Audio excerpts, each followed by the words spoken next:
Hello everyone. अभी हम देखने वाले हैं लास्ट 30 डेज़ के लिए हमारी CAPF के लिए क्या स्ट्रेटेजी रहने वाली है। So now basically we have two type of students, one for whom 2026 CSC was a serious attempt, UPSC वाले, and the second are others जो who are preparing specifically for CAPF और for other exams. तो जो UPSC के लिए 2026 was a serious attempt, जिन students के लिए, उनके लिए स्ट्रैटेजी वुड बी, आपका GS ऑलरेडी कवर हो चुका होगा, तो basically you need to revise your notes as well as you need to do PYQ of CAPF। And आप बेसिकली रिवीजन के लिए कोई यूट्यूब से मैराथन देख सकते हो। उसके बाद आपका GS part would be covered. उसके बाद हमारे पास आ जाता है जो सब्जेक्ट आपके लिए न्यू रहने वाले हैं, वो रहेगा आपके लिए जनरल साइंस। जनरल साइंस में काफ़ी क्वेश्चन पूछे जाते हैं CAPF में, which is a different from CSC। उसके लिए फिजिक्स हो जाता है, केमिस्ट्री हो जाता है, बायोलॉजी हो जाता है। फिजिक्स के लिए मोस्टली एप्लीकेशन पार्ट पूछा जाता है, तो ये आप किसी भी मैराथन वीडियो से कवर कर सकते हो। एंड लूसेंट भी देख सकते हो इसके लिए आप।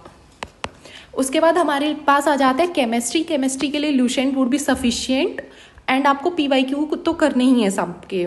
उसके बाद हमारे लिए बायोलॉजी आ जाता है। अगर बायोलॉजी आपके लिए न्यू सब्जेक्ट है तो इसके लिए इसमें काफ़ी डेप्थ से क्वेश्चन पूछे जाते हैं, तो इसके लिए सबसे पहले आपको PYQ देखना है। PYQ के लिए आप कोई मैराथन भी देख सकते हैं या फिर खुद सोल्व कर सकते हैं PYQ। उसके बाद आ जाता है आपको आपके लिए बेसिक नोट्स बनाने हैं। ये नोट्स होंगे शॉर्ट नोट्स। आप किसी की भी वीडियो ले लीजिए, उसके नोट्स प्रिपेयर कर लीजिए ताकि आपके पास किसी फॉर्म में एक नोट्स रह जाए फॉर बायोलॉजी। फिर आपको ये नोट्स पढ़ने के बाद इसको रिवाइज करते रहना है बार बार, क्योंकि these are the new areas जो आपको याद करने हैं अच्छे से। उसके बाद सेकंड आपके लिए न्यू रहने वाला है मैथ आपने ऑल्दो CSET में सोल्व किया होगा, बट उसमें कंपलसरी नहीं होता क्वेश्चन सोल्व करना। बट CAPF में अगर आपके पास टफ क्वेश्चन आया है तो आपको सोल्व करना है, एंड ईजी आया है तो भी सोल्व करना है। इसमें आपको मार्क्स आपके मेरिट में कैलकुलेट होते हैं, तो you need to have a strong command over math. तो इसके लिए सबसे पहले PYQ सोल्व कीजिए। PYQ आप खुद से सोल्व कर सकते हो या फिर इसके लिए भी कोई मैराथन वीडियो देख सकते हो। मैराथन वीडियो के बाद भी आपको खुद से सोल्व करने हैं मैथ का, क्योंकि maths is all about practice. उसके बाद आपको डिफरेंट फॉर्म में डिफरेंट सोर्सेज से आप प्रैक्टिस कर सकते हो मैथ की, जैसे कि यूट्यूब ही हो गया, या फिर PYQ CDS के PYQ देख सकते हो आप। CDS के PYQs ऑल्दो डेप्थ में मिलते हैं, but this will give you an overview, क्योंकि लास्ट टाइम 2025 में काफ़ी डेप्थ से क्वेश्चन पूछे गए थे मैथ्स के, which were real difficult to solve. उसके बाद आपके लिए नया एरिया रहने वाला है paper 2। Paper 2 would be subjective. अभी जैसे कि आप प्रीलिम्स के लिए प्रिपेयर कर रहे थे, तो यू वुड हैव गिवन 4 और 5 मंथ टू द प्रीलिम्स, तो आपका मेंस से टच नहीं होगा। तो इसके लिए आपको पेपर 2 के लिए सबसे पहले इसमें आपके लिए नया रहने वाला है रिपोर्ट राइटिंग। आपको रिपोर्ट राइटिंग का फॉर्मेट देखना होगा, सारे रूल्स देखिए। ये रूल्स कहाँ से? यूट्यूब पे this will be easily available from any of the channel. तो आपकी रिपोर्ट राइटिंग हो गया। इसके लिए आपको ऑलमोस्ट 20 टॉपिक्स प्रैक्टिस करने हैं। आपको खुद लिख के देखना है, सिर्फ वीडियोस मत देखना, वीडियोस से सिर्फ आपको कंटेंट लेना है। उसके बाद ऐसे राइटिंग करनी है आपको। ऐसे राइटिंग 4 एसेज आते हैं आपके पास टू राइट। इसमें ये होता है आपको पेजेस भी, this is very much different from the essay of civil services. तो आपको इसके लिए PYQ देखना है, किस टाइप ऑफ क्वेश्चंस पूछे जा रहे हैं, किस टाइप ऑफ एसेज पूछे जा रहे हैं, एंड आपको कंटेंट प्रिपेयर कर लेना है इनका। अगर आपने मेंस दिया हुआ है तो आपके पास ऑलरेडी कंटेंट होगा, अगर नहीं है तो you can look out on the YouTube. हमने भी वीडियोस बनाई हुई है, तो आप वो वीडियोस भी देख सकते हो। हमारी कंटिन्यूस क्लासेस आती रहेंगी फॉर ऐसे राइटिंग। उसके बाद आते हैं report writing. This will be also new to you people. तो आर्ग्यूमेंट राइटिंग आपको रूल्स देखने हैं, आपको how you have to write positive negative examples आपको देने पड़ेंगे। I will also make a video on how to do argument writing. उसके बाद fourth very much new area for you guys would be grammar. अगर आपकी अच्छी command नहीं है इंग्लिश में, this is different from the command over English. You might have good command over English, but you might not have good command over grammar. तो इसके लिए सबसे पहले आपको PYQ देखने। PYQ किसके देखोगे? CAPF के, एज वेल एज CDS के PYQs भी देखने हैं, क्योंकि इन दोनों के रूल्स काफ़ी सिमिलर होते हैं। सिमिलर रूल्स पे क्वेश्चन पूछे जाते हैं, जो बेसिक रूल्स हैं उन्हीं पे क्वेश्चन पूछे जाते हैं CAPF में as well as in the CDS। उसके बाद आपको नोट्स बनाने हैं। You can watch any of the video on YouTube. आपको शॉर्ट नोट्स प्रिपेयर करने लेने हैं जो पूछे जा रहे हैं रूल्स उन पर, ताकि अगर जो रूल्स पूछे गए हैं उस पे जो बेसिक रूल्स में उसके आपके कभी कोई गड़बड़ ना हो। और आपको ग्रामर में अच्छे से कमांड बनानी है, क्योंकि लास्ट में मेरिट में काउंट होते हैं मार्क्स। एंड इस सब्जेक्टिव पेपर में सिर्फ यही ऑब्जेक्टिव चीज़ है जहाँ पर आप इजीली स्कोर कर सकते हो। एंड फॉर श्योर अगर आपका ठीक गया है तो यू विल स्कोर दैट। तो this is the only objective thing in the subjective paper. उसके बाद अब 2026 वाला सिविल सर्विसेज का अटेम्प्ट जिन्होंने सीरियसली दिया है उनके लिए मोस्ट इंपॉर्टेंट काम क्या करना है आपको। सबसे पहले पेपर वन में आपको मॉक देना पड़ेगा, या तो आप PYQ ले लो, कंप्लीट PYQ की प्रिंट आउट लेकर आपको घर बैठ के सोल्व करना है। इसमें डिफरेंट रहने वाला है ये, you might feel difficulty in time management, क्योंकि इसमें आपको 125 क्वेश्चन सोल्व करने हैं, दैट टू इन 2 आवर। बल्कि सिविल सर्विसेज के लिए हमें ऐसा होता है कि हमें सिर्फ 100 क्वेश्चन सोल्व करने होते हैं इन 2 आवर। तो इसलिए टाइम मैनेजमेंट में आपको इश्यू हो सकता है, तो प्रैक्टिस।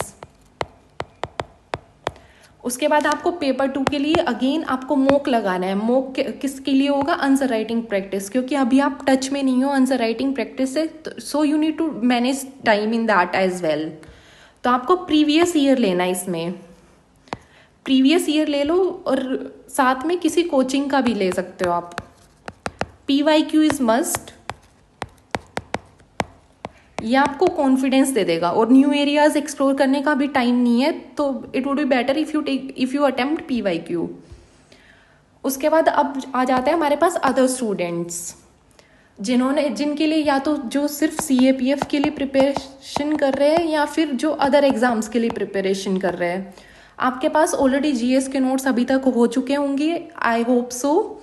तो आपको रिवाइज करना है नोट्स को, और and you can also watch marathon. Focus should be on revision, कि आपको किसी भी फॉर्म में, अगर आपको पिक्टोरियल फॉर्म में याद रह जाता है तो आप यू कैन वॉच वीडियोस। अगर आपको नोट्स से करना है तो notes, but different sources explore नहीं करने इस टाइम पे। उसके बाद आपको अटेम्प्ट PYQ करने हैं, आपको प्रिंट आउट लेना है PYQs का, उसको अटेम्प्ट करना है, आपको स्कोर इम्प्रूव करना है in the PYQs। Mock attempt ना करो तो ही बेटर है, आई would suggest at this time, क्योंकि वो कॉन्फिडेंस मॉक से क्वेश्चन तो आने होते नहीं है, एज इट इज़ पेपर में रेप्लिकेट होते नहीं है। यू माइट क्वेश्चन रिपीट मिल जाते हैं, but of course the pattern of UPSC in CAPF as well as in CSC is very much different from the mock. We can't expect, it will be unexpected. So आप print लेके mock देना है आपको PYQs का। इससे आपको confidence भी build होगा, एज वेल एज अभी थर्ड वुड भी आपको वीक एरियाज पे फोकस करना है। आपके जो सब्जेक्ट आपके छूटे हुए हैं या जो आपको लग रहा है कि वीक है, उन पे फोकस करके आपको नेक्स्ट 15 डेज पर करना है, ताकि आपको। एंड उसके बाद हम स्ट्रॉन्ग एरियाज पे करेंगे, क्योंकि वो स्ट्रॉन्ग एरियाज तो सिर्फ हमसे रिवीजन मांग रहे होंगे। उसके बाद आप लोगों के लिए आ जाता है पेपर 2। पेपर 2 में आपके पास कंटेंट होगा, आई होप सो। नहीं है तो हमारी वीडियोस चल रही है, as well as other teachers की भी चल रही है यूट्यूब पे। तो आपको मॉक देने हैं, मॉक आपको दोनों देने हैं, PYQ भी देना है आपको, साथ में मॉक आपको कोचिंग के भी देने हैं। प्रोमिनेंट कोचिंग्स के देख लीजिए, आपको क्वेश्चन पेपर मिल जाएगा एटलीस्ट। तो आपको उससे आपको क्या होगा कि आपके पास कोई नया टॉपिक आ रहा है, उसको how to handle that new topic, you will be aware about your condition. तो आपको न्यू टॉपिक्स को हैंडल करने की कैपेबिलिटी आ जाएगी। उसके बाद आपको PYQ लेकर आपको टाइमिंग के साथ सोल्व करना है PYQ को of paper 2, which is subjective paper. ये आपको कॉन्फिडेंस बिल्ड करेगा कि time management as well as confidence build करेगा, and this confidence will help you in the exam for sure. अब लास्ट में my suggestion would be focus on grammar. जितना कर सकते हो उतना ग्रामर करिए, क्योंकि लास्ट में मेरिट हेल्प करती है। सारा आपका even 1 marks would help you in getting in merit in. Last time एक मेरा फ्रेंड था, उसका सिर्फ ही loss because of 5 marks, he was merit out. 5 और 4 marks he was merit out, and उसने grammar, he didn't perform well in grammar, ऐसे ही चले गए थे वो। तो I would suggest you focus on grammar as well as in GS plus practice for math. and keep faith in your hard work.